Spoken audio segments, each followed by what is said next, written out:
So you came to find out how to do an oil change?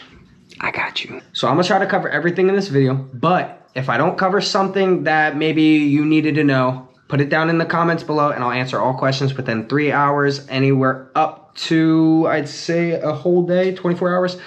But just leave it down in the comments below and I'll try to answer every single question. Also, I'll try to leave all the specs for the torque and everything down in the description. So if you have a question, you might find it in the description. But without further ado, let's get into this video.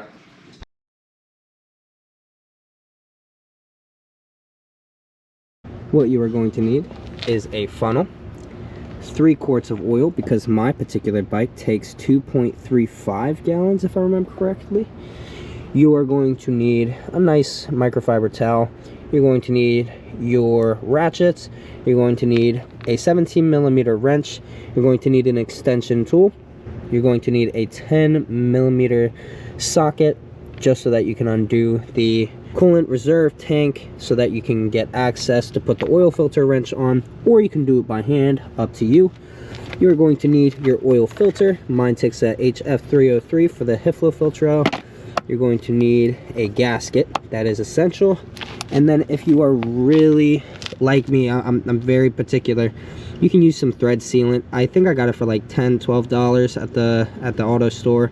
Really cheap stuff. You put it close to the head of the bolt so that it's just a little additional thread sealing and everything, and it wipes right off when you take the bolt off. Really easy. You can do that and just adds a little extra protection. Another thing you can use is a measuring cup. I use it for the oil, of course.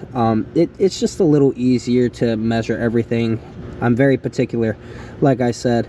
So if you want to get a measuring cup, you can use that as well to fill up all your oil. This is everything that you're going to need to complete the job. And without further ado, let's get to it. All right, first thing you're going to want to do is you're going to want to undo your filler cap.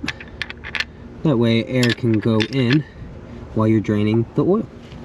All right, first thing you're going to do is you're going to have your oil pan ready, and just to the side while we at least break open that oil drain plug. That oil drain plug is going to be a 17mm.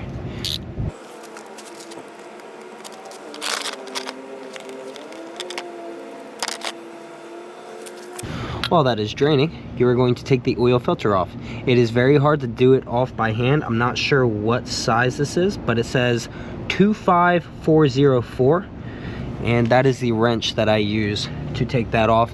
When you do that, you are going to have to take off the reserve for the coolant. It's one screw. You undo the screw and then you will have enough clearance just to have an extension piece to go and take that piece off. You got this bolt right here. Right here is your reservoir tank, and right there is going to be the bolt. It is a 10mm bolt. I will show you that this is a 10mm, and it does in fact fit on there. You're going to undo that so that you can have access to that oil filter to put that oil filter wrench on, so you can unscrew that oil filter and drop it in the pan.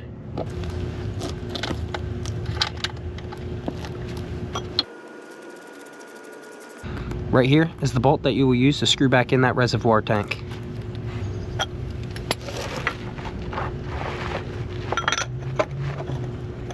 There we go.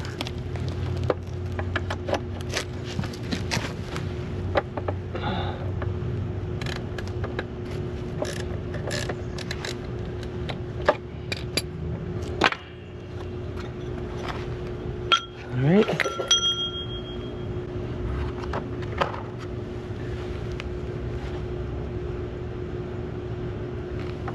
Bada bam.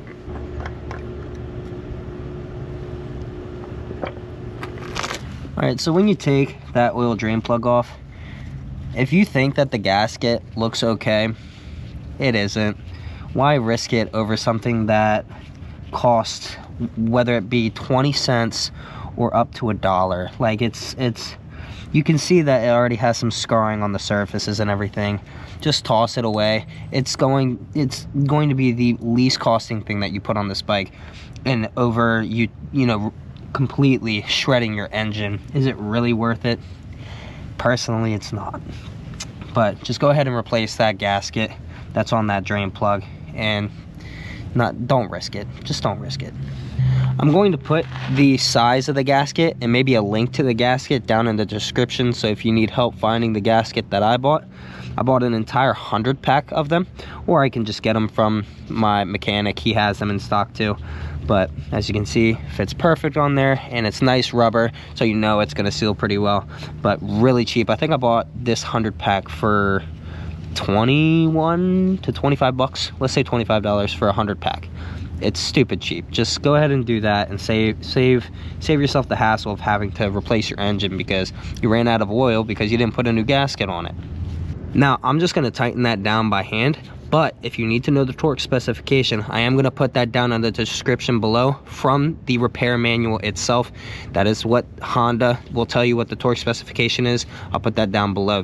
It does come pre-lubricated, but I'm still going to put some oil on it just as an extra precaution, just to make sure that it's extra lubricated with some good oil. And then we're going to screw it back on. And that I am also going to hand tighten because it's not that serious. You just hand tighten it once it hits the mating surface. Do it another like half or 3/4 turn, no more than that, and it should be more than tight enough.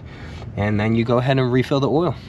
Now we're gonna unscrew our filler cap, set that to the side, and then even though these are read as one whole quart, we're still gonna put it in the container because I am particular. Liquid gold. And now I will say that is 4 whole cups, as it should be, but that reads exactly on the mark. And then you just fill it up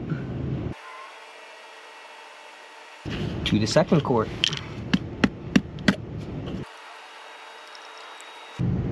This one reads a little bit high, which isn't bad, but still just good to understand how much you're putting in.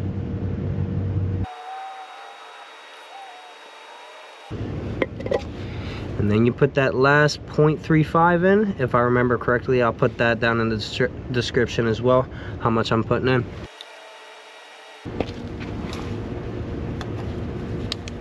All right, now that we have it filled up, we're going to put the filler cap in and we're going to let it run for a little bit. When you turn it on and start it, make sure you pay attention to that oil light. It's going to be on for at least like 3 seconds. If it stays on past that point, turn it off. You didn't add sufficient amount of oil in. It'll be fine for me because I know that I do this all the time. I put the same amount in every single time and it always works out for me. But disclaimer, just making sure you know to turn it off after 3 seconds if it stays on.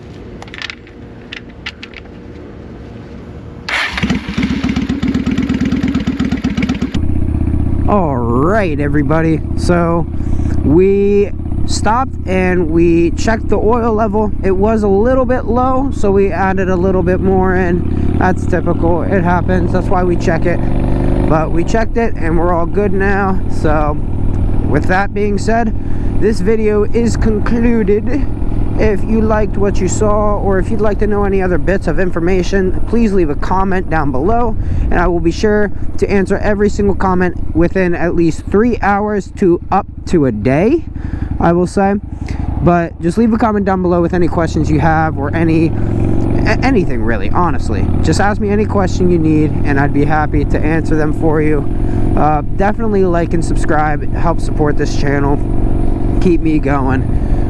Keep my motivation up. You know, I'm doing this not only for me but for you guys, so just show the support by liking and subscribing, checking out my other videos, and have a good day. Hopefully we can do some more how-tos and stuff like that for the bike. But again, with that being said, have a great day and I will see you in the next one. Thank you for watching. See you guys. Where are your lights, man? Where are your lights, brother?